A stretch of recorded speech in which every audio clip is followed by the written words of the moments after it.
Hello, hello. How are you? Anita Chandra here, your bliss-inducing spinal decompression yoga therapist and successful self-care strategist.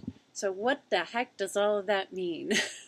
Those are not words that we hear very often, and they sound pretty delicious, don't they? But that's why I'm here today. I wanted to share with you what I'm doing and how absolutely paradigm shiftingly different what I'm doing is, and the kind of benefits that my clients are receiving and I'm receiving because I do this work. This is not something that I just pass on verbatim to people. This is work that I'm doing and living. It is a living, breathing yoga. It is a living, breathing, evolving self-care, self-love practice. And so I wanted to actually have an opportunity to share some of this with you so that you can see there's hope. Right? There's so many of us who are we've been in pain for an awful long time, okay? Or just even if it's a week, it might be too long. But I've actually helped people with 30 years of chronic everyday pain come out of pain. So I'm doing the video for that reason. If not that reason alone, right? That's a pretty powerful one. But I'm also doing it because I am really just getting this energy about me that there needs to be some attention, some light shed on the fact that we are in an environment that it's becoming like this addictive environment of do. Oh, there's so many shiny bells and sounds and notifications and requirements that are being placed on us, and there's this whole idea of the hustle. We're hustling from here, we're hustling from there, and sometimes we can't help but actually hustle at times. But to live in a chronic state of hustle, and let me tell you, I almost killed myself once. Literally almost killed myself. Okay? Hustling and hustling and hustling and never ending for a long time. All right? At one point, for 8 months, I worked every day. From 7, I'd get up at 7:30 and I would hit the hay at 11:30 and I worked the whole day. Okay? So I know what that is. And I know how it doesn't work because I know how sick I got and the surgery that I needed to have to remedy the problems I was experiencing in my body, and then how I actually went septic from the surgeries. Okay, so I literally almost killed myself, hustling myself to death. All right, so I'm a very poignant candidate here for why this is not sustainable and why we need to do something different. So let me give a little background here, or at least share with you something that I was listening to recently from Dr. Bruce Lipton. I think we all know this is a common statistic, right? 90% of all illness is coming from stress, right? So in this one video I was listening to from Dr. Lipton, he was describing the mechanism for that. And I was so grateful and excited to hear it because one of the things is that when I tell people, so when I said I'm a spinal decompression yoga therapist, obviously one of the things we think of is I help people with spine problems, right? And I do. All right. So, the common things that we're aware of, scoliosis and spinal stenosis, right? Where the spine, there's so much pressure, the spine, actually the pressure from the outside into the spine gets narrower and narrower and it pinches nerves. We're familiar with herniated discs and compression where the pressure comes, from top to bottom. And then we have bulging discs and pinched nerves and things like that. Obviously we think about, neck pain, shoulder pain, dealt with lots of that, sciatica, the really knee issues, hip issues, pelvic floor issues. That's common when you think of the spine. But what Dr. Lipton was saying was when you get under stress, that essentially sends a message. That's a chemical message sent to the brain. And the brain then triggers to cut off flow of resources. Okay, so by resources I mean blood flow, um, immune support. Okay, all the energy is going now out to the limbs in the stress response because your body interprets that as you need to get out of there, right? Get out, Jack. Get out quick. All right. There's a, because it stems back to our history, from millennia. We used to have to actually run from saber-toothed tigers, okay? We had to run from a lot of danger. And that neurology is still highly embedded in us. So this is where sometimes people don't realize my work actually bleeds into as well. So when your spine is tight, just think of this, right? Everything coming together. So your whole torso becomes, let's use a technical term, squished, right?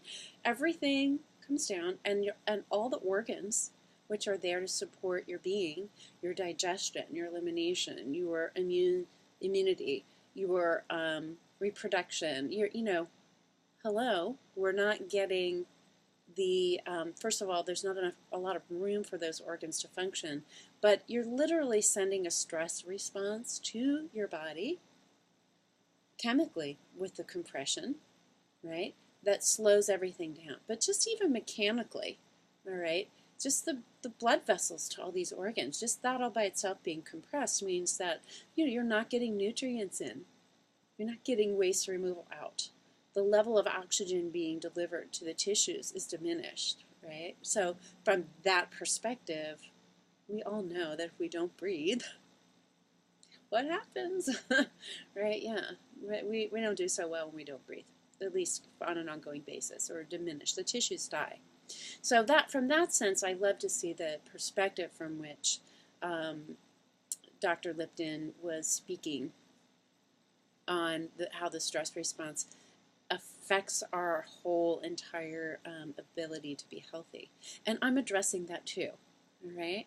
So, while most people tend to, like I said, come to me because they have pain, and I've literally worked with people who have had 30 years of chronic pain every day for those 30 years, okay? It's no joke, the level of person that I have been able to help on their path, okay? I take it with such honor that I've had the ability to help co-create with someone that kind of result. It's really gorgeous, all right? But usually they're coming, for those muscular skeletal, so the bones and the muscles and the nerves kind of, issues. But then, I'll get hey, by the way, my IBS is I'm doing substantially better, or my fibromyalgia. Sometimes when I, have done other exercises or remedies for that, it might have felt, usually I paid for it, but if I did feel better for a little while, usually the next day I paid for it. Those type of people will say, wow, you know what, it helped, and I didn't pay for it the next day, and hey, like I said, my IBS is getting better. And I've had women say, older women who are going through the change and perimenopause and menopause, and one of the results of that sometimes is lack of lubrication. And I've had women saying, hey, I'm lubricating again. And that makes sense when you consider that, compression that I was telling you about.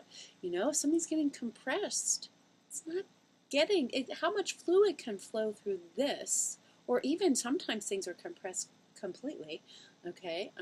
But versus this, it's a no-brainer. It's really easily mechanical, right? So easy to understand too, thankfully. Yay, some things are easy. But anyway, the process that I take people through often is heavily oriented towards this yoga, spinal decompression yoga therapy practice, and I teach them how to do the practices. Sometimes I do the practices onto them, And I do this in private situations, in group situations. There'll be more coming too. I'm here in Baltimore, so if you come see me here, Baltimore, Maryland, if you either come see me here or if you live near here, you get me in person, right? And otherwise, people will come sometimes, and I'll have them, I'll set up this beautiful situation, the best hotel in town. You're going to be pampered. I do VIP days and VIP retreats, and so you will be transformed when you leave that. There's no way that you can ever be the same person. You can't unknow something.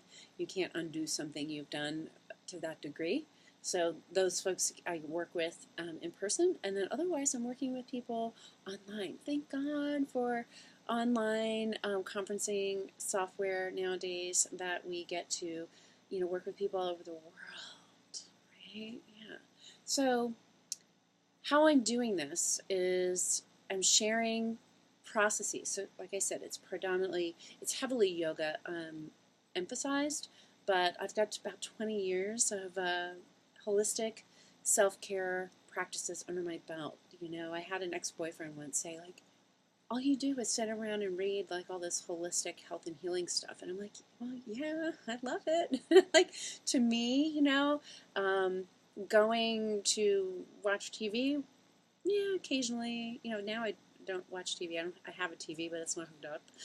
But my jam is I love to learn about these things for myself and to teach others. And as a result, I have a vitality that is, I think, pretty extraordinary.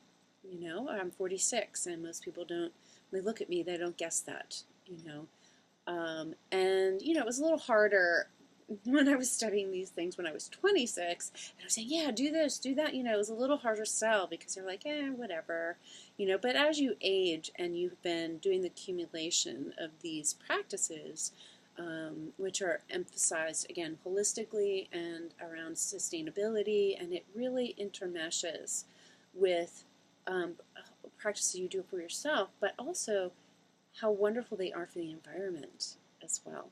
Okay, everything is sustainable. Everything is working in harmony with those concepts. Okay, which means then that your body recognizes it and it's in harmony with it too.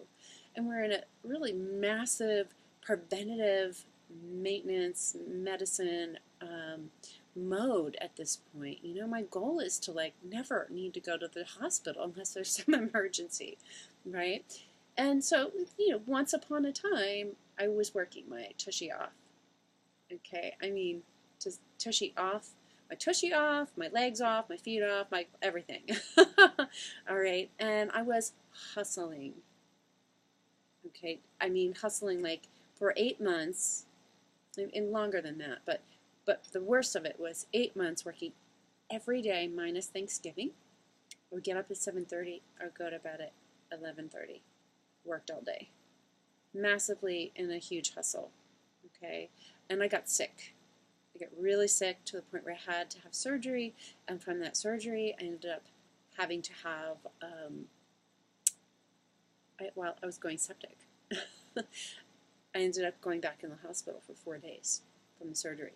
So to say that something needed to change, that I was highly out of balance, excuse me, and that something absolutely, I was so far out of balance that I was so sick that my body couldn't even recover from the surgery, right? This is how I work with people. That is not sustainable. We need to absolutely, find a way, and I feel like I'm a pretty expert at this because I'm an entrepreneur, I'm a business owner. I've been primarily wearing most of the hats, right, as I'm building my business and getting to a place where, my goal is to be hiring people to take some of these things off my plate. But in the meantime, I've had to do much of it on my own, which means, people, I laugh. People say, well, you don't have children. I go, oh, yes, I do. I have a business. That business is requiring my attention all the time, right? So I get it. We have to, if you don't aspire to the hustle and you want this ease, this flow, and this pleasure, and you kind of make it a priority to support you in your health and well-being, physically, mentally, emotionally, energetically, spiritually. It is a whole kit and caboodle, okay? It all works in harmony with each other. And to forget one is to, decide that you're going to drive your car with one wheel or three wheels instead of four, right? It doesn't really work so well. So it's a little clunky that way, right? So anyway, why do we want to do this? I mean, first of all, when you're not relaxed, you're stressed. We already talked about that, right? How is it for you when you're stressed and that trying to make decisions? How is it for you when you're stressed and you're trying to be creative and come up with solutions and fabulous things to offer to the world, and maybe you're having a discussion with your partner even, and you're trying to not go off the deep end. You just want to be able to express yourself, stand in your ground, but you don't want to necessarily be flying off the hook, right? It's not very productive, nor with clients, nor with children. I mean, just it fits for anyone. So, when we do these processes, our relationships get better. Our physical body gets better. Okay, the pain melts off. The spaciousness flows up and in. And through that conduit of the spaciousness, it can go so far, and this is the energetic and the spiritual side, as to literally open the floodgates to the innate bliss within you. You heard me right. And I mean bliss with a capital B. I don't mean like, yay, that was joyful. I mean literally, you feel the source within you. There's nothing like it. Sometimes people will tell me, I've had more than one client say, hey, I feel like as a result of doing this work, like I feel like I'm back in the 60s. Do you know what I mean? And I'm like, yeah, I do know what you mean. You have that within you. There's a reason why those drugs work, even if it's pharmaceutical, or over-the-counter or recreational. They work because your body has receptors for them. It has receptors for them because you manufacture these things inside of you. Okay, so you can literally take on practices that will allow for you to connect and elicit those wonderful feelings within you, right? And this helps us. It helps us feel great. And when, it helps us, allows us for us to be focused. So we save time, right? Oops, sorry. I had a little notification there on my computer. When we're saving time, we have more time to do the practices. So do the practices so that you have the time to get everything done and be imbalanced and get yourself to a place where you're in this, I'm calling it the anti-hustle, right? We don't benefit from this hustle all the time. There's a moment and place for it, okay? There's not, it's what I'm talking about is the chronic hustle, okay? It's not a lifestyle, right? So I think I've covered all my points here, all right? If not, there'll be another one. But I'd love to share this with you so you know what's possible. And if you've got more questions, let me know. Put some comments into the feed here, and I will always come back and answer them. And we can engage in a conversation, or you can let me know if this is something that you think is for you, right? I love to connect, so either way that it goes, it's a conversation or actually a client business relationship, that's it's all wonderful for me. All right, so on that, I'm going to wish you a blissful day, and namaste. Bye-bye.